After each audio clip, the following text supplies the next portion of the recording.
ভাইরে, শুধু ইফতার আর সাহরি খাওয়ার নাম রোজা না। ইফতার করা আর সাহরি করার নাম কি না? রোজা না।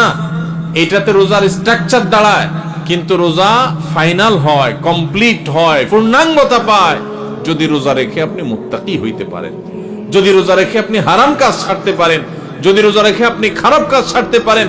নবী করিম সাল্লাল্লাহু আলাইহি ওয়াসাল্লামের সেই হাদিসের দিকে তাকান, তিনি কি বলেছেন? মাল্লাম ইয়াদা কাওলা যুরি ওয়াল আমাল বি, যে ব্যক্তি মূর্খতা সুলভ কাজ ছাড়লো না, মিথ্যা কথা ছাড়লো না, মিথ্যা কাজ ছাড়লো না, গুনাহ এবং পাপাচার এগুলা ছাড়তে পারলো না, ওই ব্যক্তির রোজা রাখা আর উপোস থাকা সমান। তার উপোস থাকায় আল্লাহর কোনো ঠেকা পড়ে নাই। অতএব এই বছরের রমজানে আমরা আসেন আগে থেকে পরিকল্পনা করি, ভাইরা আমার, আল্লাহকে সাক্ষী রেখে আল্লাহর সাথে কথা দেই, আল্লাহ এত বছর রোজা রাখছি, তোমার রোজার মর্ম বুঝি নাই, এই বছর আমি রোজার মর্মটা একটু বুঝে রোজাটা সঠিকভাবে রাখবো। চেষ্টা করা যাবে না ইনশাআল্লাহ?